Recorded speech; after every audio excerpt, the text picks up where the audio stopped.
10 things a complete unknown got wrong about Dylan. Number 1. Newport Folk Festival, the real drama.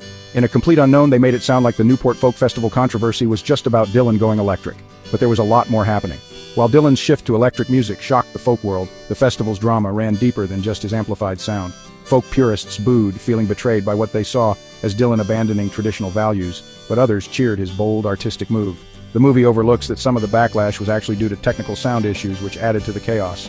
Dylan's set, including Maggie's Farm and Like a Rolling Stone, symbolized his break from being pigeonholed as a protest singer. The performance wasn't just a rebellion against folk, it was Dylan redefining his role as an artist. His decision to leave the stage after just a few songs added to the mythic tension of the moment. The Newport Folk Festival wasn't just a musical shift, it was a cultural turning point that marked Dylan's transformation into a revolutionary figure in music. Number 2. Dylan's civil rights songs misrepresented.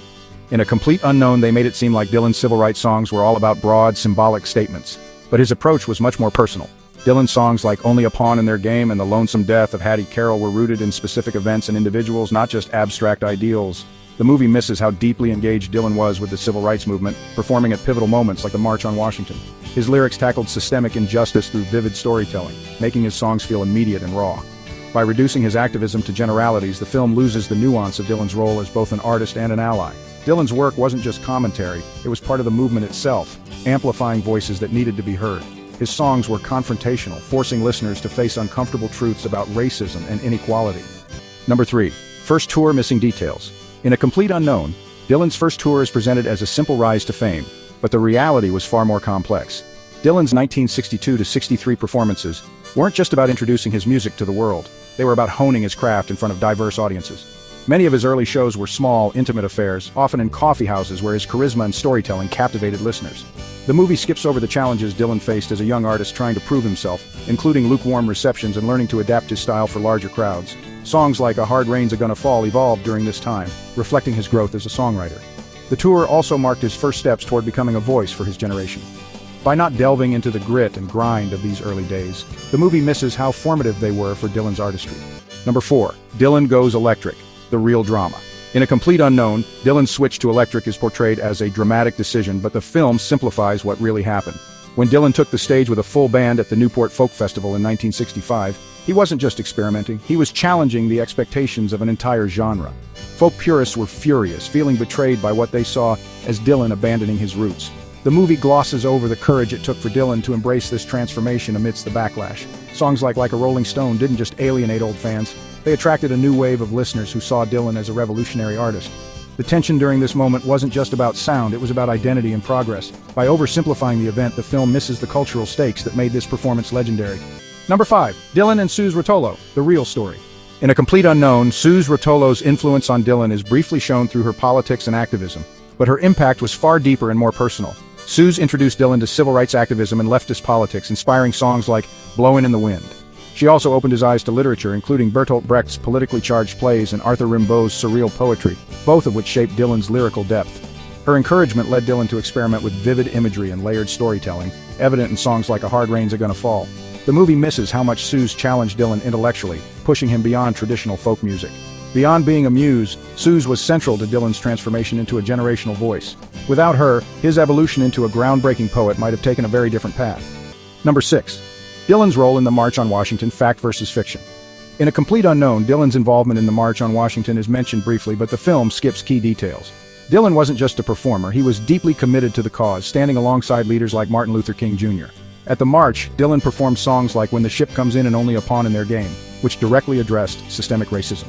The movie misses how impactful his presence was, especially as a young artist lending his platform to a monumental moment in history. Dylan's willingness to align his music with activism set a precedent for future generations of artists. The tension of the time and the risk involved in taking such a stand aren't fully explored. By downplaying this, the film misses the weight of Dylan's contribution to the movement.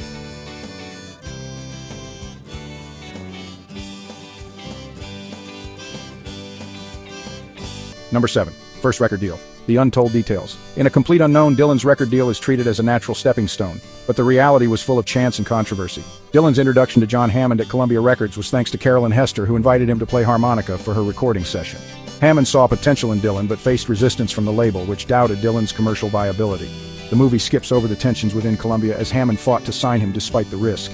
Dylan's debut album didn't sell well initially, but Hammond's faith in his artistry paid off. The real story highlights the uncertainty and determination that defined Dylan's early career. By simplifying it, the film loses the sense of how precarious Dylan's path to success really was. Number 8. The Rise of Dylan, what the movie overlooked. In A Complete Unknown, Dylan's rise to fame is presented as almost inevitable, but his success was anything but guaranteed. Dylan's early career was marked by relentless hustle, playing countless gigs in coffeehouses and small venues. He wasn't an overnight sensation. He earned his reputation through persistence and word of mouth. The movie misses how integral figures like Dave Van Ronk and the Greenwich Village community were in shaping his career. Dylan's ability to absorb influences and make them his own was key to his meteoric rise. The reality of his rise was far grittier and more uncertain than the film portrays. By skipping these struggles, the movie simplifies what made Dylan's journey so extraordinary. Number 9. The Rolling Thunder Review, Fiction versus Fact. In A Complete Unknown, the Rolling Thunder Review is only briefly touched upon, but the real story is far more layered. This mid-1970s tour was a chaotic, creative experiment where Dylan invited a rotating cast of musicians and artists to join him on the road. The film skips over the theatrical elements like Dylan performing in white face paint and the sheer unpredictability of the shows. It also glosses over the cultural significance. This wasn't just a tour. It was Dylan's attempt to connect directly with his audience and defy traditional concert norms. Joan Baez rejoined him during this time, rekindling their musical collaboration and adding nostalgic weight to the performances. The Rolling Thunder Review blended intimacy and spectacle, creating an experience unlike anything Dylan had done before. The film misses the eccentricity and innovation that made this tour legendary. Number 10. Dylan and Joan Baez, the real drama.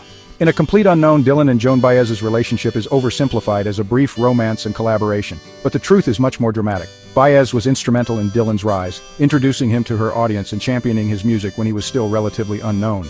Their personal and professional bond was complex, filled with both creative synergy and emotional tension. Leave a comment below, and subscribe for more as we piece together the Dylan legacy.